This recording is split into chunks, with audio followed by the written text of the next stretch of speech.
I'm Daniel Benjamin, and I am the president of the American Academy in Berlin, and I'm delighted to welcome you all to tonight's Stephen M. Kellen lecture, Cold Peace, Avoiding the New Cold War, which will be delivered by Professor Michael Doyle of Columbia University.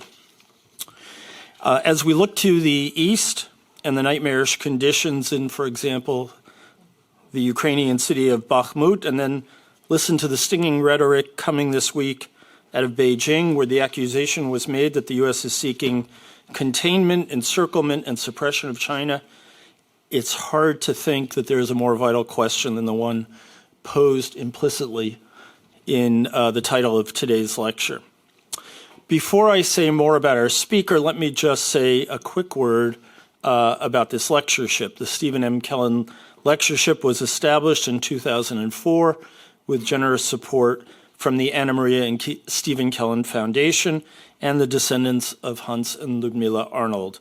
The program honors the founding benefactor of the American Academy in Berlin, the late Stephen M. Kellen. As many of you will know, Stephen Kellen was an ardent champion, first of the idea of an American Academy, and then later of its reality. You only need to see the pictures on the wall in our foyer, and I encourage you to do so after the lecture, to get a sense of the depth of his engagement, which was intellectual, spiritual, and of course, financial. That engagement remained unwavering for the rest of Stephen Kellen's life. His ties to this building go back to the 1930s when he courted his future wife, Anna Maria Arnold, here. After the Arnold family fled the Nazis, Stephen and Anna Maria Kellen landed in New York, where he eventually came to run the family firm, Arnold and Bleichroeder. Historically, the Stephen M. Kellen lectureship has brought leading figures from business, finance, culture, and the academic world to the Academy's Hans Arnold Center. Kellen lecturers have included Harvard professor of economics Benjamin Friedman, Deutsche Bank CFO James von Moltke, and economics Nobel laureate Joseph Stiglitz, also of Columbia University, among many others. But Stephen Kellen was also a pillar of the New York community of people concerned with foreign policy. And it's important to note that the Council on Foreign Relations term membership program, which develops next generation foreign policy leaders, is to this day named after Stephen Kellen. So I feel certain that he would approve of the topic of tonight's lecture. I want to express my immense gratitude to the Kellen family for supporting this event and for supporting the American Academy in its mission.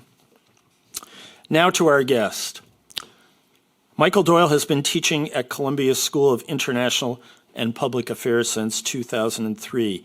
He is that rare person in a top-flight political science international affairs faculty who has had both a brilliant academic career and high-level experience in the world of international politics. And in his case, that was as an Assistant Secretary General of the UN and a Special Advisor to Secretary General Kofi Annan from 2001 to 2003. That kind of get-your-hands-dirty experience, I think, is relatively unusual in the Academy. And I probably shouldn't say this, but when I began my sojourn in a university a decade ago, it was explained to me that there were two kinds of political scientists: those who were directly addressing the real world and its problems, and those whose interests ran more in the direction of the diplomat, who reportedly posed the question about the Dayton Accords. The question was, it works in practice, but will it work in theory? Well, Michael is clearly the first kind of scholar, and since 2013, he has headed Columbia's Global Policy Initiative, an interdisciplinary forum established by President Lee Bollinger to support real-world research on real-world problems. One of the things that Michael Doyle is renowned for is his investigation and elaboration on Immanuel Kant's thoughts about the democratic peace. And I think it's a hallmark of Michael's work that he manages to relate the most profound political theory with the real world. This is a subject he's addressed in many of his writings, including Liberalism in World Politics, which is one of the 20 most cited articles in the 100-year history of the American Political Science Review, which is the gold standard in the field.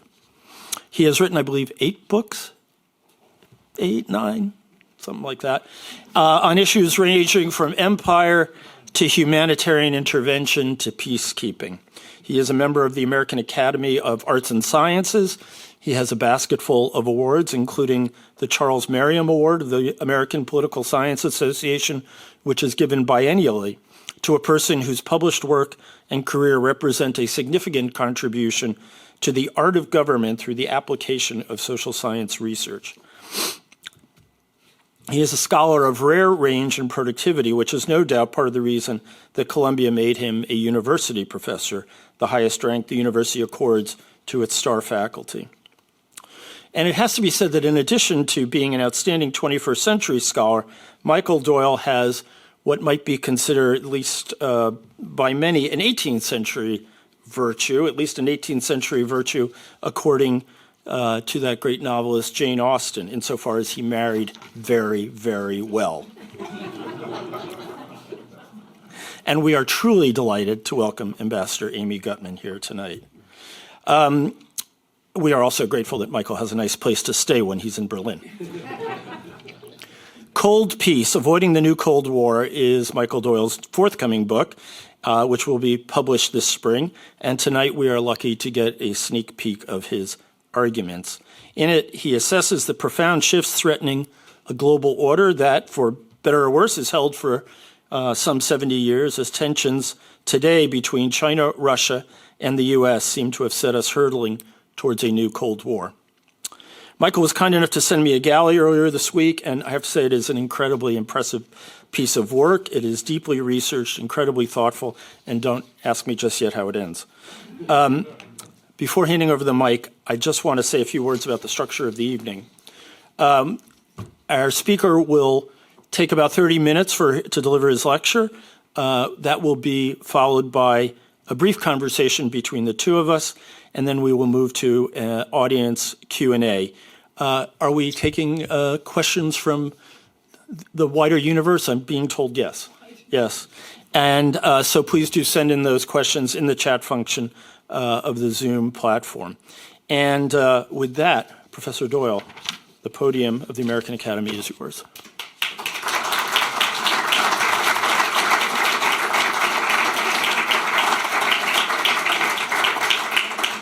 Well, Ambassador Benjamin, thank you so much for that generous introduction. I really appreciate it. And I'm honored here to deliver the Kellen Lecture, a distinguished statesman who did so much to bring Germany and the United States back together after World War II. I suspect that we're right now in his wife's dining room or living room, and so I'm going to try to channel that spirit in my remarks for this evening. This is the book. That's the cover of the book, at least. It'll be coming out in April here in the United States and in May in Europe. I'm hoping that some of you might be tempted to buy it. And it can be ordered, and it'll be available. What I'll be talking about is various forms of peace and war in my remarks this evening. Just to give you a little bit of idiosyncratic vocabulary that I'm using. There are things called hot war, where states engaged in armed conflict with each other, challenging political independence and territorial integrity. We all know about the 2 world wars as examples. There's Cold War, where there's hostility and subversion, but not armed force against territorial integrity or political independence. And here's where I begin to make up terms. There's something that I'm going to call cold peace. And that's when there's no subversion, but there's a lack of shared legitimacy. There's a détente and limited cooperation, but rivalry and suspicion. The label I borrowed from a couple scholars who have written about the post-Camp David peace between Israel and Egypt. At peace, cooperation, not a great deal of friendliness between the two peoples. And then there's something that I've coined that I've called warm peace, which is mutual respect, shared legitimacy, peaceful competition and cooperation, something like the relations within the EU or between the EU and the United States or the US and Canada. So that's my vocabulary list for this evening. I'd like to speak in three parts. One is about conflict and cooperation in theory and practice.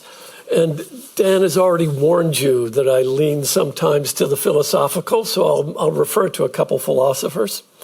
Then I want to talk briefly about some of the features of what I'm now calling Cold War I, the post-Cold War, and new Cold War II, and show how some of that theory helps illuminate the basic structure, let us say, of these momentous historical times. And then I want to wrap up with a discussion about the sources of this potential new Cold War and the prospects for the necessary compromises, the regimes and the reforms that would be required to achieve a cold peace. I'm not going to say that a cold peace is certainly not inevitable. It may not even be likely, but I think it is something that is morally required. That is, an effort needs to be made to achieve this, given the cost of a new Cold War that might be even something like the first Cold War. So, conflict and cooperation in theory and practice. We political scientists begin with Hobbes because he's brilliant and because he wrote well in English.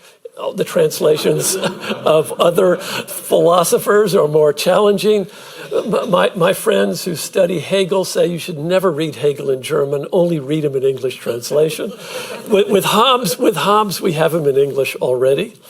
And he talks about something that's very important to we political scientists. That is the understanding of the basics, ABCs, of international anarchy, the post-Westphalian order of independent states. And what Hobbes said is that anarchy is immediately tied to security dilemmas, where the security of states is always at risk. And that's because for states, which he calls leviathans, they're rational, material egoists. They rule and sometimes represent the interest of their population, who have given them all power to provide security. Citizens protect their protection in this world. Citizens, when they are acting on themselves, have strong preferences. They have a preference for material interest, richer, more property. They have a preference for prestige, to be more glorious. And above all, they have a preference to be alive, and they're afraid of preemption. And when there is no state overseeing, all of these things cause trouble. There's no one to decide who gets what piece of property if it's contention. There's no one to order the ranks of prestige. And above all, there's no one to provide protection. So there's an incentive to strike first if you're going to be alive in the morning. That's the Hobbesian world. And it's all a product of this anarchy because there's no state to control these instincts, these rational material interests of individuals. And without a state, they're all on their own. And it's what Hobbes calls a state of war. Not a continuous war, but a tract of time wherein the possibility of battle is known.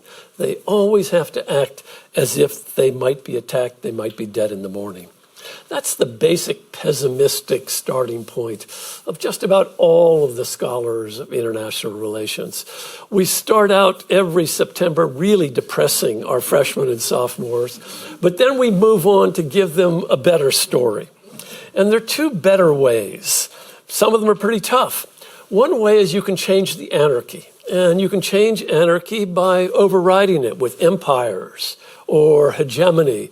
A colleague, a friend, Bob Cohan, has written about this. If some state is so wealthy and so large that it can afford to provide order on its own dime, so to speak, because it so benefits from it, it will do so, and all the rest will free ride, and we'll get some kind of an order. Some people talk about the U.S. position after World War II in the context of NATO in just these terms. And others, of course, a good friend, Bob Axelrod at Michigan, has talked about how you can get rational strategies of iterated, repeated cooperation, and tit for tat will eventually produce a stable equilibrium of cooperation. I think it's brilliant. The problem is that the assumptions necessary to derive that mathematically are as long as your arm. So it has theoretical, but not necessarily practical significance. So you can change anarchy. You can change the jungle, but you can also change the beasts, that is, the states, the actors in the system. And one can try to think about compatible or similar preferences. Famously, some of the liberals operated in this direction. Locke talked about the basic interest of people being life, liberty, and property, not Hobbes's material conquest and prestige and fear. And under that kind of a world, the problem of cooperation becomes more manageable. It becomes a matter of fair and honest courts and honest administration. Or my favorite, of course, Immanuel Kant, where he talks about how liberal republics could achieve a self-enforcing peace amongst themselves, a separate peace, a brilliant set of insights. But what I want to draw your attention to right now are the process ideas about peace. And one of them was brilliantly articulated by Elinor Ostrom, who won the Nobel Prize in Economics for her path-breaking work on cooperation called Common Pool Resources. I'm a huge fan of hers. We political scientists have serious economics envy.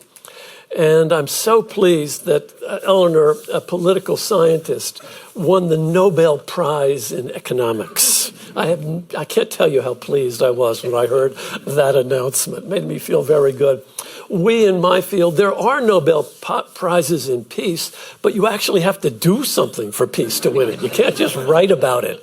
The economists have got this wonderful gig where they just write about the economy. It's not like, Steve Jobs transforms an economy. At any rate, Elinor Ostrom has a brilliant theory. But what I want to draw your attention to is a more obscure, but I think equally brilliant work by Bob Ellickson, who teaches property at Yale Law School. And he wrote a book called Order Without Law, and it's about Shasta Valley farmers and ranchers in Northern California, who, despite the fact that it was pretty rough and ready times at the time that they were operating, nonetheless achieved a mutual cooperation with each other. And for those of us who have heard Oklahoma, the great musical, know that farmers and ranchers don't always get along in many circumstances. But what Ellickson was able to show is that there were three features that allowed them to establish cooperation without it, in a Hobbesian way, being enforced above them.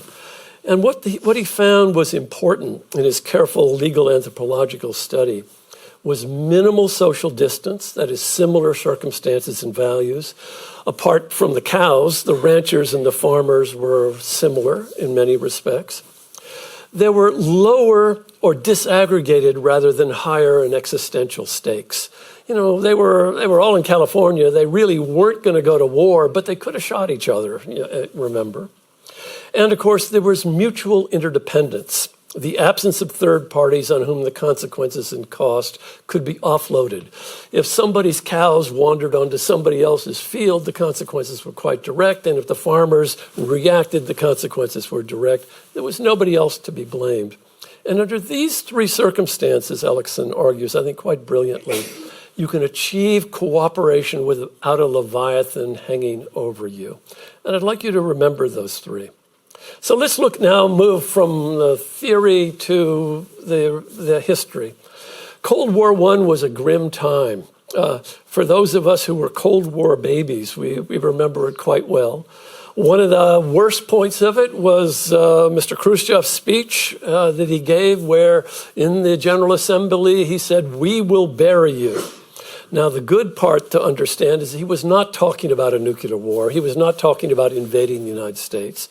He was talking about outproducing capitalist industrialism with socialist, communist industrialism. And as a good former Marxist, he thought that would transform the world so that we would all naturally just join the communist side. That was the good part. Unfortunately, he took off his shoe and banged it on the table, and that ruined some of the message that was being conveyed in this kind of way. But it was a period of grim, tough conflict. It was binary conflict, zero-sum, winners and losers. It was a bipolar conflict between the USSR and the US, capitalism, communism, democracy, dictatorship. That produced immense tension and revolutionary pressures. There was trust and cooperation, but that was within the blocs, within NATO, within the Warsaw Pact. In the Warsaw Pact, pretty much top-down. In NATO, semi-top-down. And of course, UN and global institutions were marginalized. The UN had a role at the margins, a little bit of peacekeeping here or there. The major conflicts, other than for rhetorical purposes, never showed up at the UN. That's the Cold War. Then we skip to the post-Cold War, 1990 to 2012, a period of extraordinary pacification. A friend of mine at Stanford had called it the end of history. That was a little bit premature, but he was picking up a feeling for a period of time in which the world was operating seemingly on a similar set of plays. There were shared values. At Vienna in 1993, the states of the world came together and said that human rights were not just Western, as they were seen as being in the Cold War, but they were universal and global. And they agreed that they were such and connected together and worthy of a goal for all countries. The MDGs, the Millennium Development Goals, offered an opportunity to rethink development in a way that was shared eventually by the World Bank, the IMF, and many countries. And it was focused on human-centered development, including things such as addressing extreme poverty and the role of women and education and healthcare. Geopolitics and geoeconomics were also conducive to cooperation. It was semi-unipolar, the Soviet Union had collapsed, and intense globalization created interdependence where countries were increasingly tied together.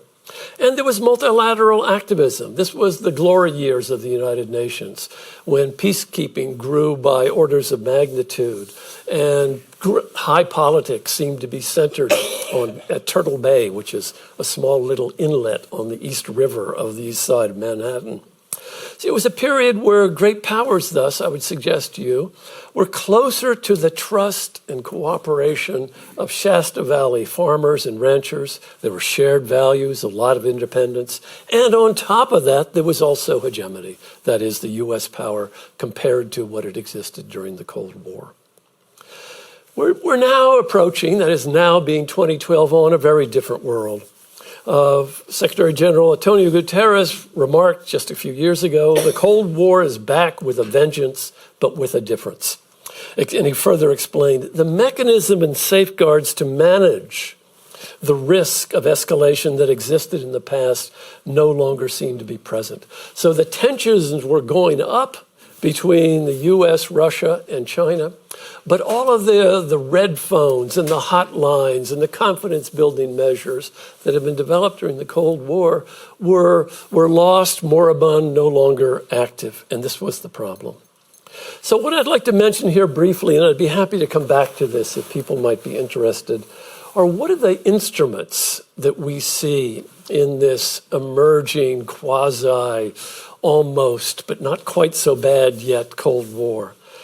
One is that we see cyber attacks. Cyber is front and center as a new framework of competition and subversion. We see criminal ransomware in the U.S. We had a Colonial Pipeline incident where DarkSide was holding a pipeline hostage. And we saw the same thing with JBS Food, again, allegedly with Russian sources. The New York City MTA was targeted. As a New Yorker, I would wonder how you would ever tell, given its normal operations. But nonetheless, there are allegations of this sort. And there was state-directed sabotage of the Ukrainian electric grid in 2014. And of course, it went in the other direction sometime. Iran and the U.S. went after Israel and the U.S. went after Iranian centrifuges. There's also espionage on the U.S. government and private and corporations, the solar winds, China Pulse. The Norwegian Parliament server was hacked at one point or another. A second feature is industrial espionage, which has been absolutely prevalent. There's an excellent article in the New Yorker last week about espionage at General Electric and how it was discovered. And then there's, of course, the Microsoft Exchange hack by Hafnium, which allegedly is China-backed. What worries me even more is political subversion. Americans are well aware, through the Mueller report and others, of the attempt by Russia to hack and disrupt the U.S. elections. The same thing happened in the European Union. Our French friends tell us that Europe was much less vulnerable because its population is much better educated. They were less subject to these kinds of information subversion. And of course, China has alleged that the U.S. encouraged and organized the 2014 umbrella and the 2019-2020 extradition demonstration riots in Hong Kong. This is an allegation that they earnestly say. I have no idea whether it's true. And China recently attempted to tip the Canadian election away from the Conservatives in favor of Mr. Trudeau in 2021. By manipulating the news that reached the Chinese Canadians and secretly funding some candidates. This is in the news recently. The Toronto Globe and Mail has a big story last week.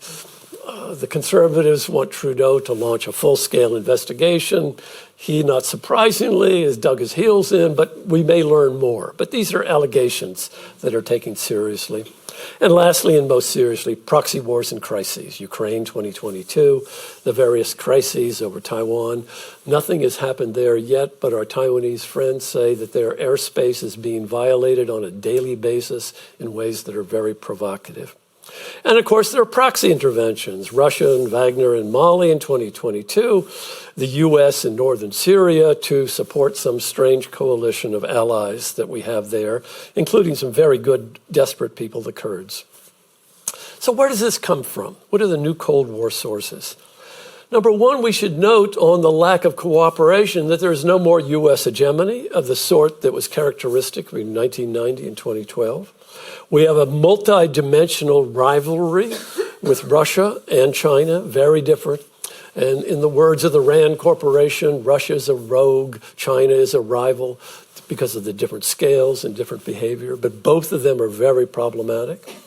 And we also lack the shared values of the Shasta farmers and ranchers that characterized some of the 1990s when China was marketizing in some degree and Russia was somewhat democratizing. We no longer live in that world. We live in very distinct political spaces between NATO and its allies and Russia and China and their informal arrangement. So where is the tension coming from? There's something that you may have read about by Graham Allison, a former dean of the Kennedy School, one of my teachers many years ago. And he's talked about a Thucydides trap. And that is when an international order experiences a significant shift in power, where an existing hegemon that was used to setting the rules, prestige, and all the perks that go with it is challenged by a rising power that's very destabilizing. The hegemon wants to hold on, the rising power wants to succeed. And in the history, there have been 16 such major transitions, Allison has argued in his book, this is Thucydides Trap, and 14 of those 16 turned into major wars. So he's warning us, and his reference, of course, is the shift from a U.S.-led international order to an order being challenged by China, who wants to create rules of its own. This is heavily debated. I go into with too much attention, and that's probably where Dan fell asleep. The debates over what power actually is and how it can be measured. But there's a lot of debate in that regard. But what's not at debate, in my opinion, is that Washington believes that China is a challenging power, and that China believes that they're being prevented from developing by the United States. And that's where the real problem comes. Because once you get that logic at work, the existing hegemon wants to sound the alarm bells. The sky is falling, the sky is falling. Every challenge is existential, and try to mobilize resistance. And the challenger, on the other hand, as an equally powerful symmetric incentive to say that no problem here, everything is fine, we're going to play by these rules. And the problem that the hegemon thinks they're just doing that until they're so powerful they can tip the balance. And the rising state said, even if it might want to play by the rules, it's being challenged by the hegemon to say that it's a radical or revolutionary designed to rip everything up. There's a deep built incentive to misinform that's built into this kind of a rivalry, and that is worrisome. The other source of this increasing strife comes from within the beast, that is, within the states. We see a threefold difference that is highly incompatible between democracies, as President Biden has said, and autocracies. Democracies tend to be short-term. Politicians are endogenous, but they tend to be accountable to some degree. Autocracies, on the other hand, have a very long view, but they're very unaccountable. And that kind of mix in policymaking produces great misunderstandings. Even bigger misunderstandings comes from the character of the new political economy. Communism is gone, but something called corporatism has emerged in Russia and in China, which is state-directed industrial production and marketing coming through either party control or cronies that mix together and coerce industries to operate in the interest of the state. And we see that happening in both countries. And that doesn't fit well with market capitalism, where the enterprises are supposedly independent, searching the profits of the owners and the managers, sometimes in competition with labor. From the standpoint of the market capitalists, they're not negotiating with a Chinese or a Russian corporation. They're negotiating with the Russian intelligence services, the Chinese intelligence services, the Russian military and the Chinese military. There's no level playing field in this ways, and this is a big source of contention. And the last is ideological. It's the difference between sovereign nationalism versus liberal internationalism. The sovereign nationalistic view is one of aggrieved nationalism. Mr. Putin and many Russians have said that they have been deprived of their position in the world with the collapse of the Soviet Union.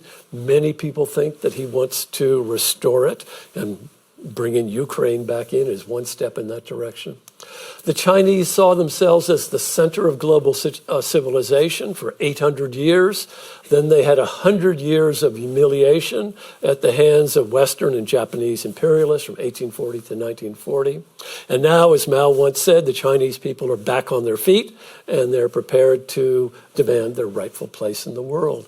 These are very different views from a U.S. view that sees the U.S. as a republic, a representative of its own people, but also a voice for global human rights, global democracy, as President Biden and others have said. We have a contest between universalism and particularism that is being played out in a lack of legitimacy. And just to pick up some recent examples, the U.S. State Department, as had the previous State Department under Mr. Pompeo, has said that China is engaged in cultural genocide. That's a pretty strong charge. That requires preventing, stopping, and punishing under international law.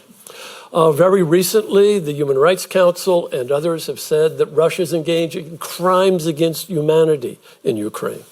And Mr. Putin has said that the United States is promoting a gay agenda to try to take over Russia. So there's a big legitimacy differences amongst these states and powers. All of this produces tension. So that's the grim news. That's heading towards, some kind of Armageddon.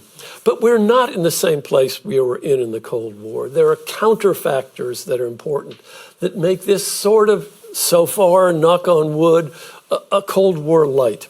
And there are a few. Number one, it's not a bipolar contest. It's not a simple them and us, two superpowers, two scorpions in a bottle confronting each other.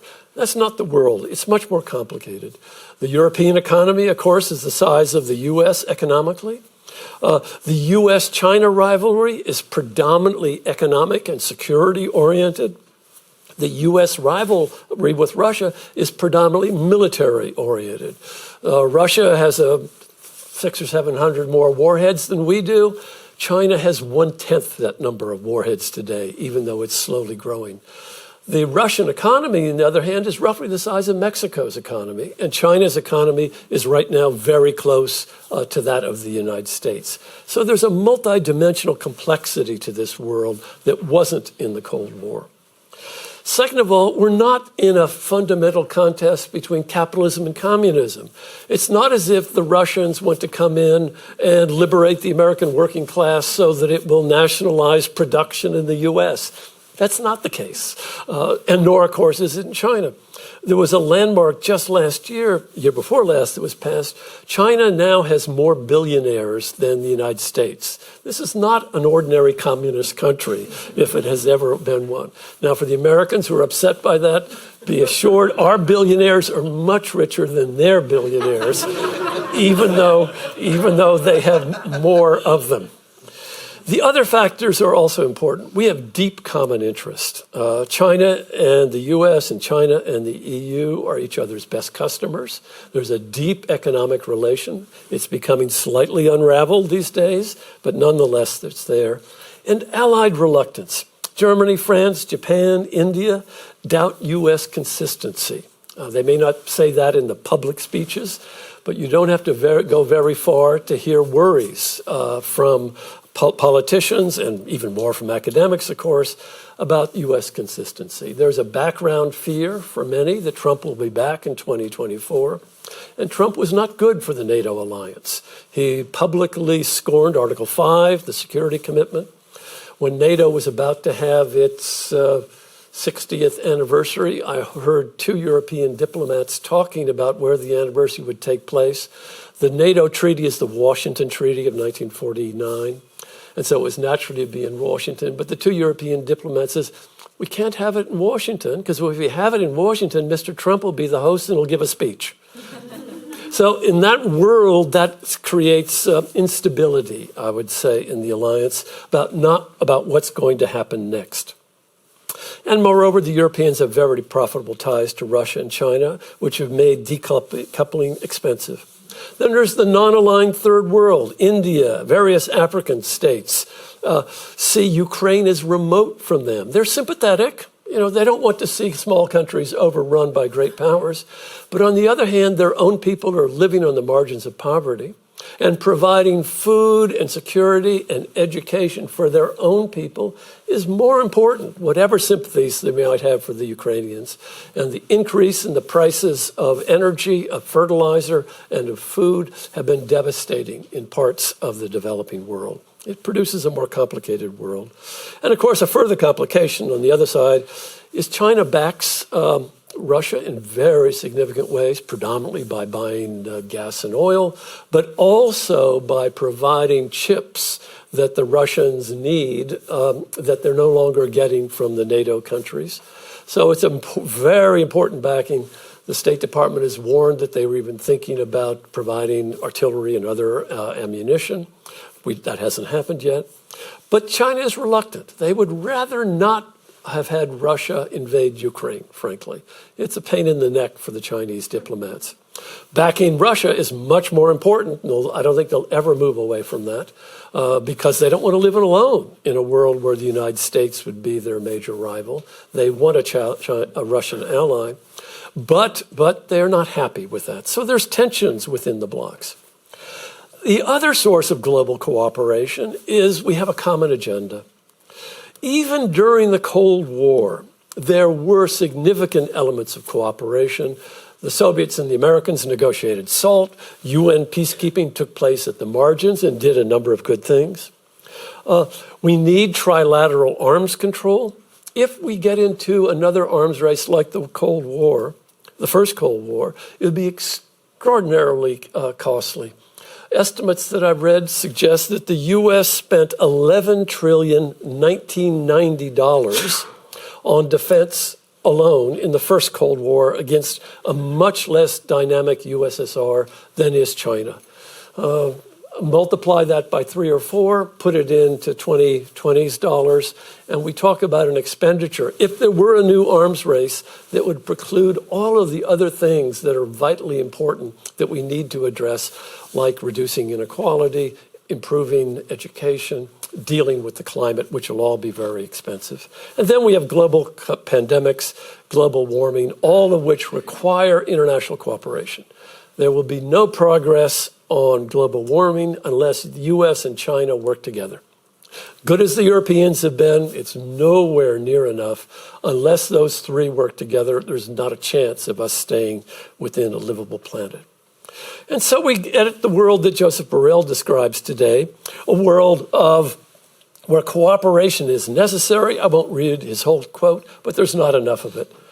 And that brings us to cold peace. I'm running out of the time that I was generously allocated, but let me say that there are at least 5 areas of compromise, and in my opinion, all of them are necessary if we're going to get out of a Cold War. We need to cut some kind of a deal. Wars don't go on forever over Ukraine.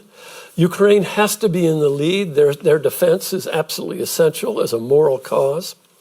We should make sure that this be a successful, if it has to be a war, a limited war. And so far, it's the most successful limited war I can think of in recent modern history, where it's been highly constrained. There have been some strange breakouts, needless to say, but by and large, highly limited. At some point or another, the cost may come to the point where a compromise becomes possible. I know that's hard to believe today, given what's happening, but at some point it may be too costly for Russia, too costly for Ukraine. A stalemate will have been arrived, and some kind of a deal might be struck. I would suggest that it needs to be considered that some part of that might include a referendum over Crimea. If Ukraine can successfully reconquer it, okay, it's be perfectly legal. This is what territorial integrity is all about. I think it would be very difficult, given the strategic confirmation of Crimea, and given the fact that many Crimeans appear to identify with Russia. We don't know how much. All we have is informal polls. The informal polls range from 60 to 70-some%. We don't know if they're reliable, and that's why something like a referendum would be called for. Over Taiwan, we need to make explicit the informal understanding that Taiwan is a part of China. The U.S. has acknowledged that fully. But we want to make explicit a Chinese commitment not to seize it by force. And so every non-forcible means of persuasion should be on the table, but force should be taken off. And if we to do that, we could imagine other arms control measures in the Taiwan Straits and in the South China Sea so that we confront each other much less. And China then stays as an active and prosperous and growing, not contained and not encircled member of the world economy. We need cyber. We need no cyber sabotage, no industrial tech theft, and no political subversion. We've become close to such deals in the past. We could revise them. Lastly, we need trilateral arms control. It's not any time sufficient to leave China out of the picture. We need to have a 3-way negotiation. It'll be difficult, which means allowing room for China to acquire an assured second strike, which means growth, while the U.S. and Russia reduce their warheads. And lastly, and I won't go into this here, we need domestic U.S. reforms. In order for the U.S. to be more resilient, we need a wider, broader, stronger American middle class, and that requires heavy infrastructural investment, improvements in education, improvements in our tax laws, so that we too can reestablish the kind of broad-based, strong democracy that we will require if we're going to successfully compete with the very active competitors come from China and elsewhere in the future today. And with that, I thank you for your attention, and I welcome our conversation.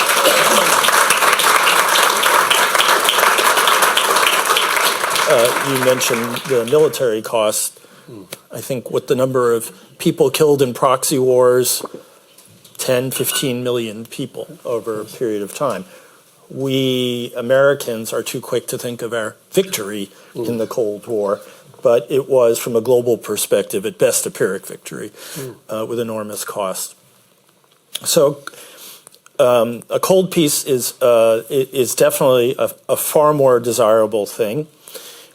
To some extent, if I understand your argument, we are a good ways of the way there because of our economic interdependence, that should provide a lot of the sinews of a cold peace, and that is reassuring. And I think most people who aren't driven by an agenda will agree that true decoupling with China, for example, really across the board is unlikely and economically very difficult for all involved. But there are a few things that I find hard to figure out how we get there. So the first thing is all those agreements look great, yet I wonder if it isn't really going to be kind of a constitutive fact of post-Ukraine Russia that it is going to be frustrated, angry, and want to continue what has been a 20-year history of meddling in Western affairs in all kinds of ways. How do we get them to stop that? I mean, there are, I think of countries in which they have pushed coup-like activities, possibly even including the United States. Certainly in their meddling in our election. What's the lever? Yeah, no, it's very difficult. My view is that this is really desirable. I think we have a moral responsibility to try.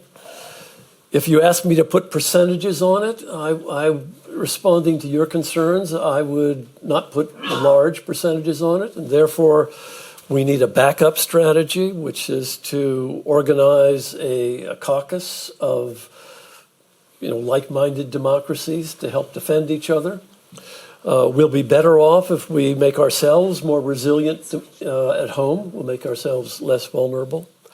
But I think we need to try this, and it's not purely quixotic. I think it is even for a good, hard-nosed realist statesman, a Henry Kissinger, this would be something that should really be tried, and shouldn't be regarded as something that is simply dreaming.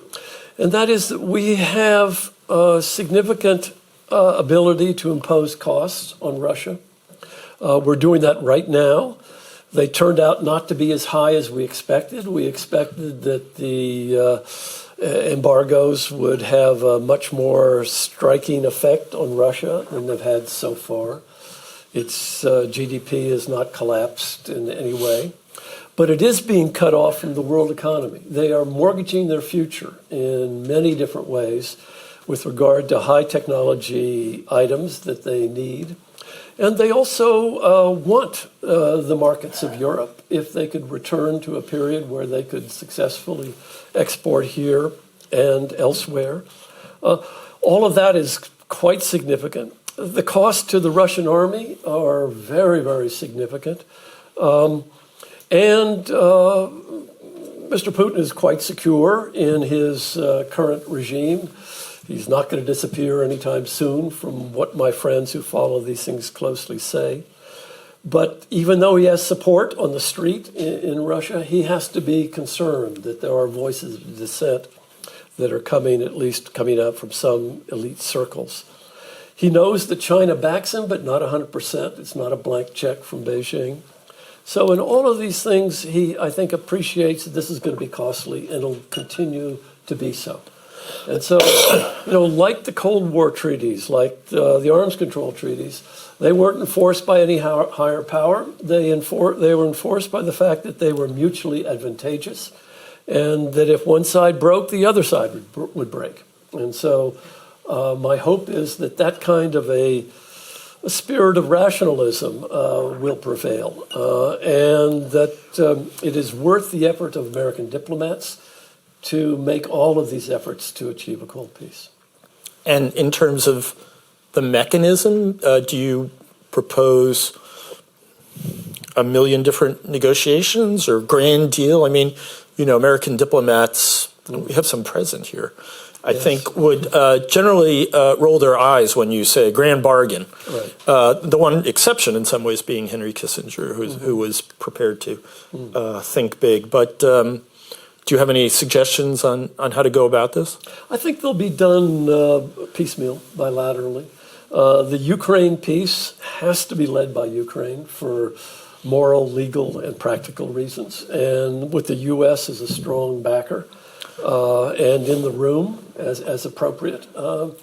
And with Taiwan, those will be negotiations between the U.S. and Russia, again with Taiwan in fully present, not physically, because the Chinese would not allow that, but in terms of communications. And the Quad would have to be in the background, that is Australia, India, and Japan. They would have to be fully in consultation in all of this. Cyber would need direct consultations with probably both the public sector and the private sector involved in, there have been some initiatives in this direction. The Paris call that came out from Microsoft with Emmanuel Macron was a step in the right direction. Tallinn 3, which is under a current negotiation, steps in that way. The one grand bargain, I think, has to be, let's call it the New START, with China, the U.S., and Russia in the same room. That'll require immense courage and imagination from whoever does it, because as I mentioned, I think it will require allocating to China a room to grow, roughly equivalent to the U.S. and Russia, hopefully combined with reductions by the U.S. and Russia. We have more than we need for stable second strike deterrence, though I should mention that our systems are not being tested. Given the Russian army performance in Ukraine, I really worry about the state of Russian rocket forces, frankly. But in all this stuff, it'll have to be a grand bargain, and that's very important. One of the aspects of your description, which I think you just underscored, was that there's you're presuming a kind of static nature to the leadership in these countries. Mm-hmm. And while even if the people don't change, and there is a chance that there could be a cascade of events, particularly in Russia, that would bring about change, you can imagine having a worse set of characters to deal with than the ones we do now. And I would submit that if Putin is worried about anything, he's not worried about his left; he's worried about his right. Mm-hmm. And so you and I have talked about this once before. I am more worried about a Russia that comes out of this thinking that it's been so humiliated that it has to do something to reestablish global prestige, and therefore, it's if not Weimar Russia in that respect, it could be something even on steroids. Yeah. So there is that possibility. The other thing that I would point to is, for Xi in China, there hasn't been a lot of wavering on the absolute certainty of retaking Taiwan. Mm-hmm. And, how do you... I personally find it hard to imagine that he would court the kind of international opprobrium, not to mention the potential for military mishap that an effort to retake Taiwan would involve. But he has planted his flag on this. Yes. And, autocrats tend not to ignore those things that they've declared vital interests. Mm-hmm. Yeah, no, I'm very worried in just the way that you describe about China. He has refuses to rule out the use of force. The Chinese have never agreed not to use force. But there was an understanding that wasn't regularly corrected that we were stating after the Shanghai Communique and the Carter negotiations, that Taiwan was a historic part of the Chinese people's presence in the world, and that if the Taiwanese ever chose to rejoin China, this would not be something that the U.S. would in any way resist, that this was completely on the table. And during those happier times, many people saw Hong Kong as a model, that is, of a separate system, and that China would so treat Hong Kong that the possibility of reunification under terms providing for local autonomy would seem real. Now, that's gone down the tubes, as we know. Hong Kong has gone just the opposite direction, and for the Taiwanese, any in one of the parties that might have had ambitions for stable and attractive reunification are presumably thinking twice. Now, why then would Mr. Xi push those deadlines out, which he's capable of doing? I think a few things are at work. He has seen what happened in Ukraine. He has observed this very carefully and he's seen the cost that Putin is bearing. If he was of the view that Putin would sweep in and the NATO allies would shrug their shoulders the way we sort of did in 2014, if that were to have happened again, I think Xi would have said, okay, this is on track. He sees that's not happened. The second thing is that in Washington, there's a lot of talk, and we may even see action, about improving the defensive capabilities of Taiwan. There's something that in the think tanks is called the poison frog strategy, which is that the one enhances the local ability of the Taiwanese to defend themselves, and a lot needs to be done in that direction, and make that very evident. And so, like a poison frog, which is illuminated in bright colors, "Don't eat me," Taiwan would step forth as a much more tougher nut to crack. And the last thing, I think Xi is very well aware of the cost of Ukraine-style sanctions against the Chinese economy. Nikkei did an estimate just a few weeks ago and had $2.7 trillion in short-run cost for an equivalent kind of set of sanctions. And that would get Xi's attention. He now is facing a very difficult transition. He, in the past, had millions and millions, tens of millions, hundreds of millions of hardworking young people, which were advancing the Chinese economy. He's now getting tens and hundreds of old people, all of whom need to be supported. He's in a difficult domestic situation. And having a war with the United States, even an indirect war, would be fatal to a stable transition to a world in which their economy can continue to grow.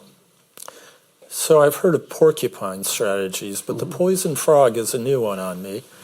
I'm going to take that one home. Okay, I have lots more questions, but I think that there are probably more than a few here in the audience. So I would ask you to raise your hand, wait for the microphone, and ensure that there is a question mark at the end of your question.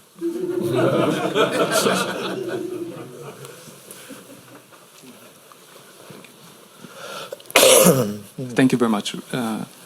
Right away with a question. With a view rather to geographical issues, if you could give us a glimpse in terms of geostrategy, given the landmass of Asia, given all those issues that tend to rather force Russia into Beijing's or vice versa circle in terms of geostrategic cooperation. And the only element that seems to unify those superpowers or former superpowers in one evolving superpower seems to be the confrontation with the U.S. legitimacy or hegemony, whatever you want to call it, in the region. So wouldn't it contribute in a way to a more stable world if, for instance, all those maritime straits wouldn't be only guarded, to put it that way, by, this would at least be the Chinese view, guarded by Americans or their allies, as thinking of the Malaccan Strait, thinking of the South China Sea, thinking of the south of Japan islands that encircle East East Asian Sea. So these are the concerns from a Chinese perspective, and on top as well, the dependency on deliveries of oil coming from the Middle East or Africa, lacking a harbor perhaps in Pakistan or in Burma, in Myanmar, that could provide China with more comfort in this respect. Thank you. Yes. I think the 2 points you made, I think, are very important. They're quite controversial. It's one of the sort of the planks that I walk out on in the book, where an accommodation with China would need more than just an understanding over Taiwan. We would need to, as I mentioned, open a scope for China, if it so chooses, to acquire nuclear parity with Russia and the United States, which would be a significant change. And the other thing is a sea regime, somewhat along the lines, I'm not quite sure, that you're talking about. That is, in return for the U.S. continuing to assert the freedom of the seas in the South China Sea and even in the Taiwan Strait as a matter of principle, it's time for arms control, confidence-building measures, where to accommodate some of China's concerns, we would be prepared, provided China acknowledges the basic principle of the law of the seas provisions, to provide warning of movements of U.S. naval forces in areas that are sensitive to China in the South China Sea. In return for which China would provide us equivalent information about the movements of their naval forces, and that they would also stop building those fake islands and claiming territory around it. And I've even suggested that the Taiwan Straits be demilitarized. Neither power send in anything other than policing. Well, there's no policing the U.S. needs to do, but that Taiwan and China would do in the Taiwan Straits, and that both would agree to keep what we call capital ships out of that as a way of, again, reducing tensions.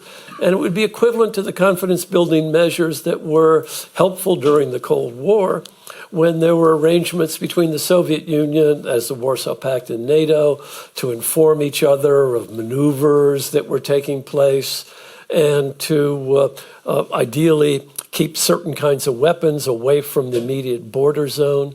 Something similar of a maritime sort, in my opinion, would be advantageous in just the ways you describe, in calming and improving the atmosphere of relations between China and the United States under the context of an agreement on Taiwan and a broader agreement.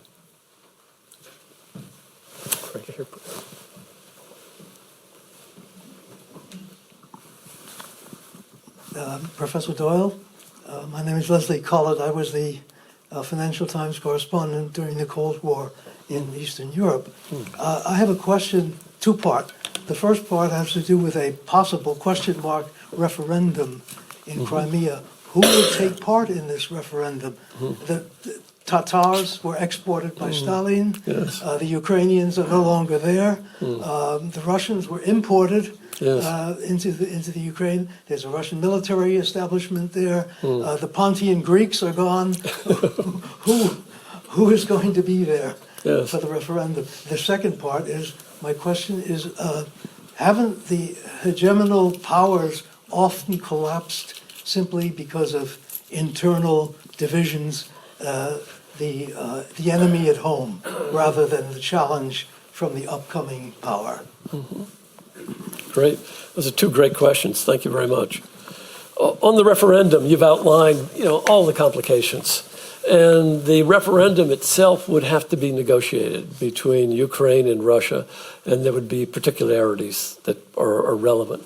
For it to be credible, it would probably need, in my opinion, to include all persons who were resident in 2014, which means a number of Ukrainians who have fled.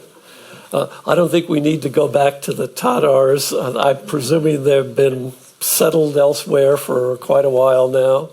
They would have gone back to Crimea before if they really wanted to do that. But I think the 2014 population would all have the option to vote. And it would have to be conducted in a credible way, not the way the first referendum that the little green men ran in October of 2014, which was totally incredible. But it would need to be conducted by something like the OSCE with the UN together managing it. And there would have to be ground rules set through negotiations. But I think it's possible to do. But I take fully your point that there'd be some really hard negotiations before it could be agreed if it would be part of a broader settlement. But I think it's important, given the history of Crimea, given the claims that Ukraine makes to it as a matter of national history, and the promises that were made at its independence. And yet, at the same time, what I take, and we could be corrected by the referendum, a sense that many inhabitants of the Crimea do identify with Russia and might prefer that affiliation. I think all of those concerns have to be taken into account. On the collapse of hegemonies, yes, indeed, empires often rot from within, and this has happened many, many times in history. My last point on reform about the United States was not just that as a matter of justice and democratic stability, that the U.S. needs major domestic reforms with regard to issues about inequality, education, infrastructure. How many railroads do we have to have go off the rails? Does it have to be one per week before the message gets conveyed that we need serious reinvestment in the United States, which has beneficial knock-on political effects for stimulating and protecting and growing the American middle class? A large middle class is what tends to make democracies stable. Highly divided democracies do not stand. But in addition to all of those factors of domestic justice, it allows us to look forward to a period where we can compete on the global stage in a way that is productive and responsible. And both of those things strike me as a valuable international effect of domestic reforms to avoid our rotting from within, which could otherwise easily happen. A following question. Do you have a prescription for NATO post, let's say, post-ceasefire in Ukraine? There's going to be tremendous pressure from the Eastern partners to build up there, which will, feed right into the Putin narrative. It's hard for me to imagine Ukraine agreeing to anything with Russia without some kind of security guarantees, probably short of Article 5. But I'm curious what you think the alliance should do when we get to that point. Well, we're already on an extraordinary revival of NATO. Think about NATO now rather than NATO 2018 or 2017 or, 2007 or 2007. It's been quite a transformation. The Zeitenwende may be rhetorical, but there's movement towards action. Who could ever imagine Finland and Sweden joining NATO? That's very, very unusual and striking. It has two good effects. Number one, it turns the Baltic into a much, much more secure geostrategic space with Finland and Sweden as members. It also says a message about a new NATO, having the Finns and the Swedes with their understanding of global strategy as members sends a message about a new and even deeper, broader form of geostrategic, let's call it legitimacy. I think it's all of these messages I think are extremely important. It also has produced, a Ukraine which I'm almost sure will survive the current war, that has one of the truly serious, effective armies on the planet. The quality of the military leadership and fellowship of the Ukrainian army is just quite extraordinary. Having them as a member of NATO is now a net strategic asset. Anytime before the past 2 years, having Ukraine as a member of NATO would have been a severe liability, given its strategic position and the vulnerability that it would thought to have to any quick invasion by Russia. So I agree with you. At some point or another, Ukraine is already functionally a member of NATO. There needs to be some formal recognition of that.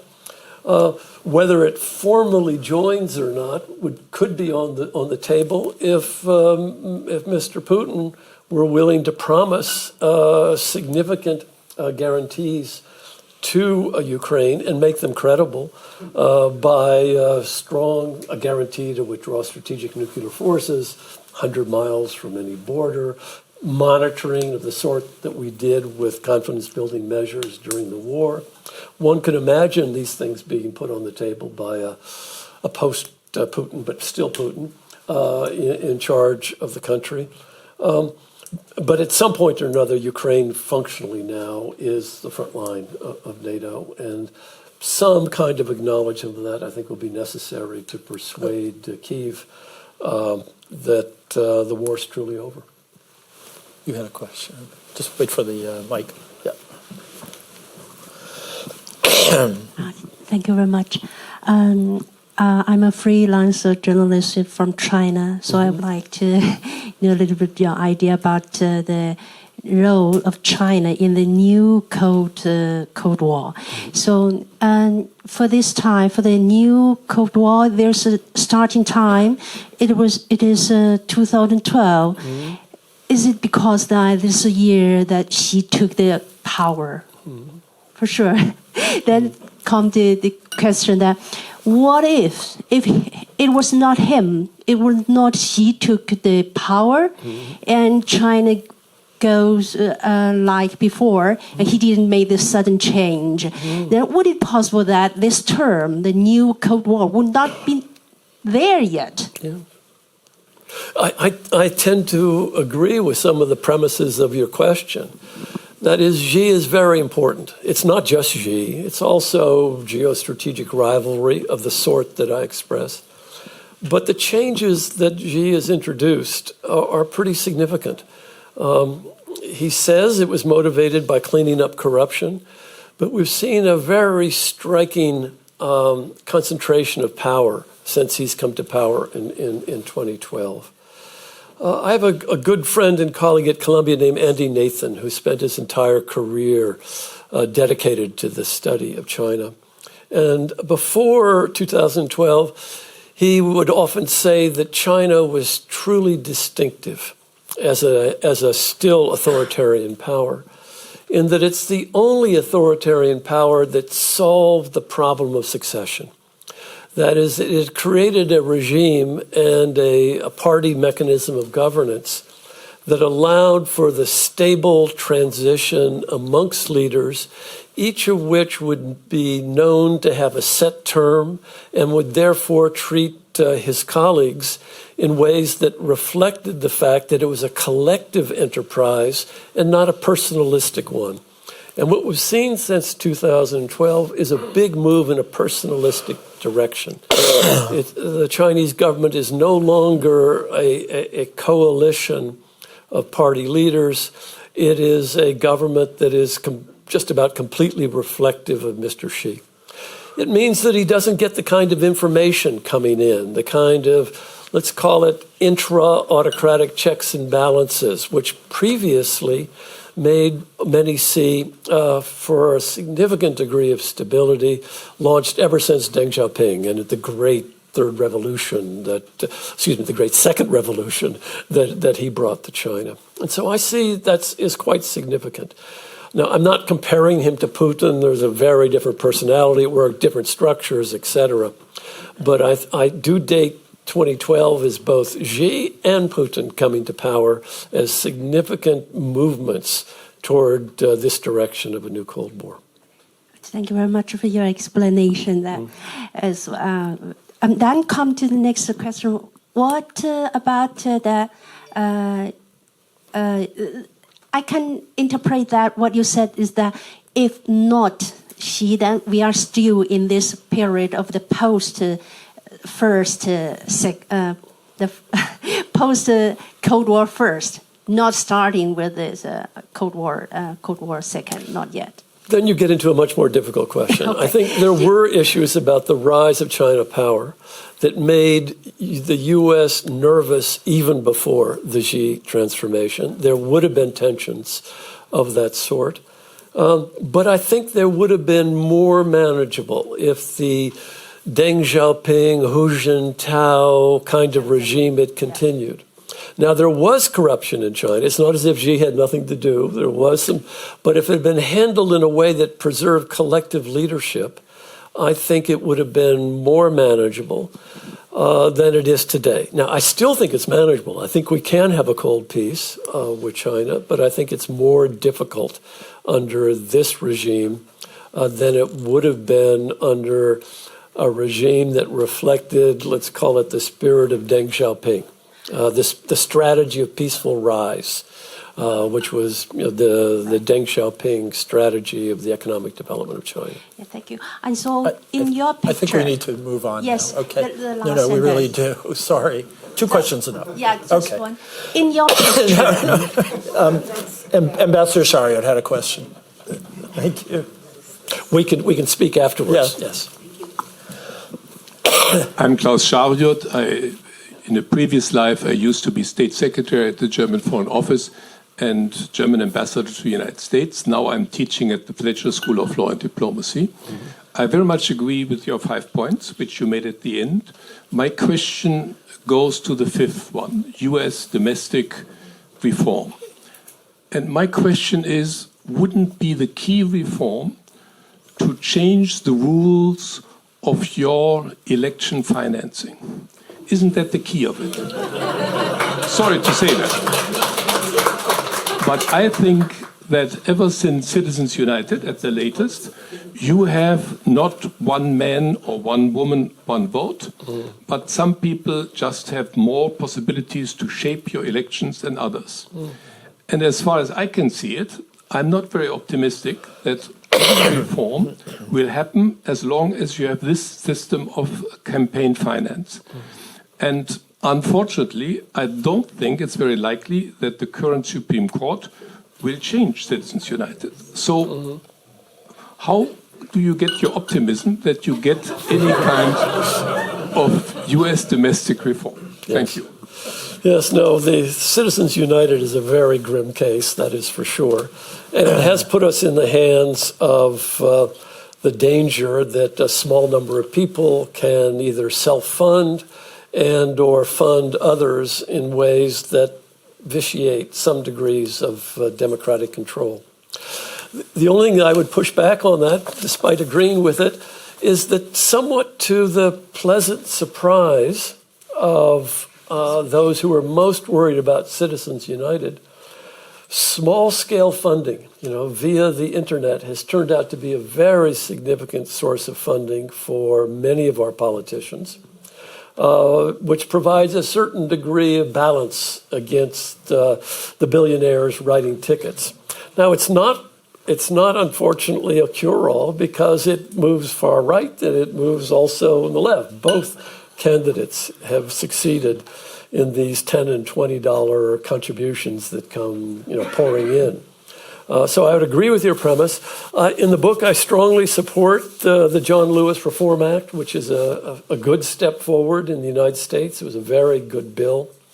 I wish it could go through, that provides some protections both about cyber intrusion as well as adequate registration and adequate time so that the voting polls remain open, and all that would be in the good direction. But I, too, would love to see Citizens United overturned.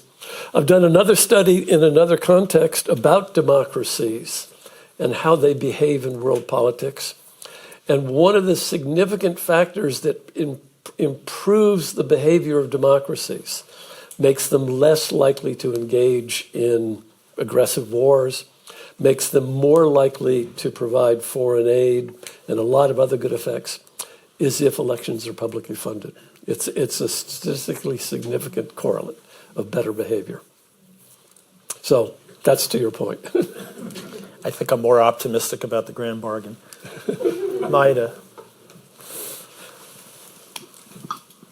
Hi, my name is Maida Ruga. I'm a senior fellow at the European Council for Foreign Relations in Berlin. And you mentioned 2024 and European dread of having another Trump presidency potentially in 25. And just to kind of briefly take you back to your slide, New Cold War Sources. What do you think how a potential Trump presidency in 25 would actually reflect on your theoretical postulates here of the new Cold War sources? Because practically three of your key points, democracy versus autocracy, corporation, state direction versus market capitalism, and sovereign nationalism versus liberal internationalism, all of these parameters would change. So you'd practically have no cleavages along almost any of these points, potentially. Would that be a stabilizing factor in your view? I mean, could you see, as opposed to democratic peace, Kantian democratic peace, could you see a authoritarian peace? It's a good question. Needless to say, in the book I address that issue, what I call the Trump factor. You know, if you had to think of what politician, you know, Trump most resembled in his 4 years, it was Mr. Putin. You know, they had a lot of similarities. Trump didn't do some things as horrible as Mr. Putin, but in terms of style, attitudes, vision, rhetoric, all of that, there's a lot of Putinism there. And so it would be severely destabilizing in the same way that he was destabilizing. What it would do is that it might reduce tensions with Putin. As it was, there were some reductions. Mr. Trump said that Mr. Putin was a more reliable source than the U.S. intelligence community on a number of important issues. He also praised Mr. Putin on many different occasions. So that would be a very significant effect, slightly calming. But the destabilizing effects of Putin of Trump would outweigh those. Number one, the debilitating effects on NATO. I already mentioned briefly, you know, some of what those would be. And the second of all, Mr. Trump had the view that the most useful enemy to him was China. He exacerbated relations in China beyond what any rational perspective would take. And indeed, he identified him with the competing political party. So just as he might calm some relations with Mr. Putin, he would greatly exacerbate the coherence of NATO and would escalate in great degree tensions with China. Now, if Hillary Clinton had won at 2016, I think we would have had a faster movement toward new Cold War pressures with her presidency, good as she was in many different dimensions. And we would have even more needed a strategy of cold peace. But she would have been sympathetic, in my view, to the principle of driving toward cold peace. And Mr. Trump could care less. On the most proximate, you know, imagine that Mr. Trump was elected in the last election. Do you really think that Ukraine would have got support from the U.S. and the U.S. would have helped mobilize NATO and that Ukraine would be getting the potential for survival it does today? Or would it have been, left on its own to struggle against this huge military force that would come in? And then we would have been in a world where Mr. Putin had one more major success. He invaded Georgia, he propped up Syria, he conquered Crimea, he crushed Ukraine. That would have been an even more dangerous world that we're in. But it's the one that might have occurred if he had been elected, in my opinion.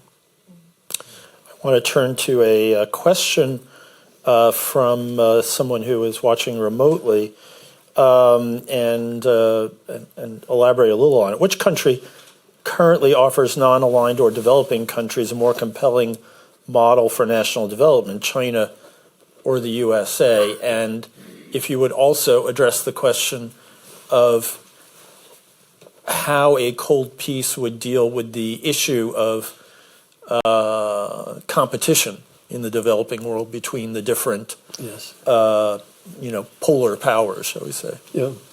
Yeah. My view is that it's a mixed bag from the standpoint of many developing countries, especially some of the larger ones. They don't want to live in a one superpower world, whether it's China or the U.S.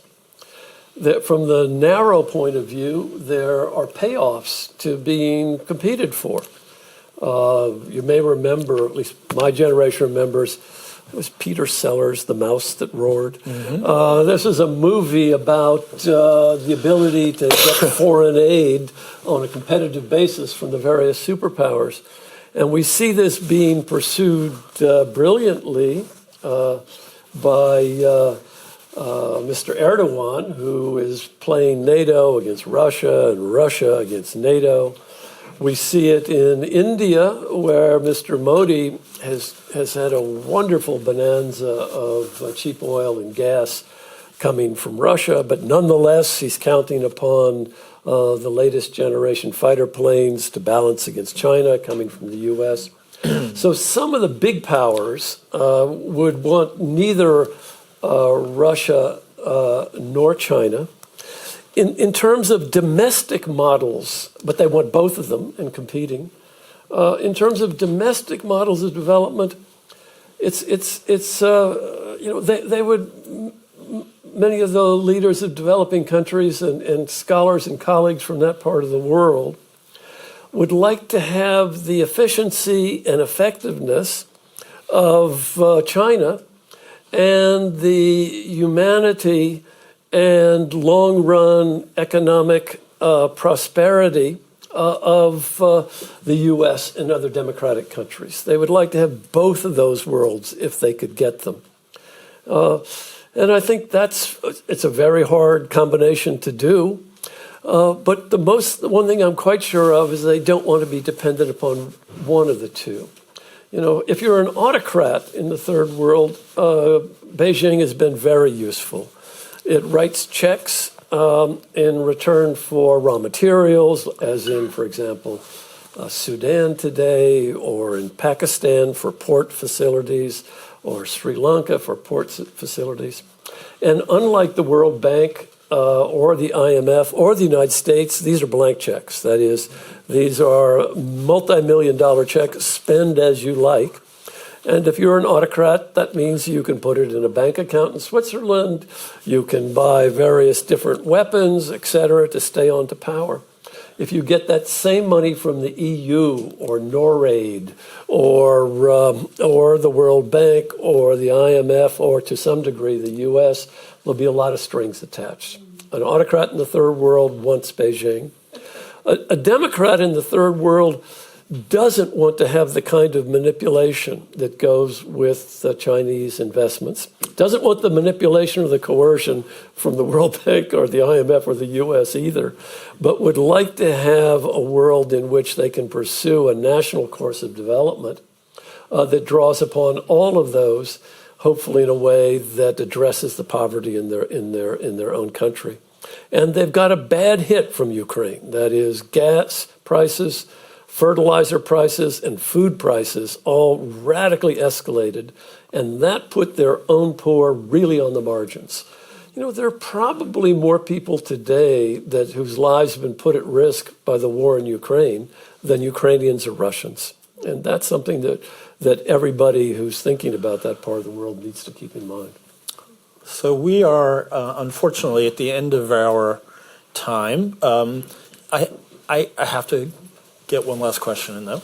And then I have to reclaim my papers, because there's actually something in there that I was supposed to say. But I was just wondering if you have another example of cold peace other than Egypt, Israel, because the thing that was notable about that cold peace is that there was a global hegemon basically cracking their heads together saying, you got to get along, guys. And in this case, we're not going to have that global hegemon, except in the sense that, we are powerful nuclear-armed nations, and that's not the same thing. So, is there another example of a cold peace? Yeah, there are other analogs out there. During the Gorbachev period in the USSR, there was a movement in this direction that was pretty significant in terms of cooperation, reduction in tension, a whole series of measures that moved in the direction of cold peace. And pre-Xi in China, there were movements in a similar direction there, complicated by the domestic crisis that produced, the Tiananmen crackdown, and by the beginnings of their discovery about tensions in Xinjiang and elsewhere. But nonetheless, there were movements in China that were in the direction of a long-term strategy of peaceful rise. And I don't think that was pure smoke. I think that was quite genuine during that period. And that because of fault in both Beijing and Washington, with a lot of fault to be placed on both, has deteriorated very significantly. So we can look to the past and find some comfort there, too. Okay, I promise to return your notes to you momentarily. I just wanted to say I want to thank everyone for joining us tonight. And I want to remind you that our next event will be on Monday, March 13, when our Gerhard Kasper Fellow, Paul Wirth, will speak on the Russia Within. What, did you take a page too? Sorry. I don't know how you did that. It's one thing to appropriate someone else's work. I'm sorry. Anyway, please do have a look at the website, americanacademy.de, and please do join us. It's going to be an excellent discussion. And thank you all for joining us, and some of us can continue the conversation. Thank you.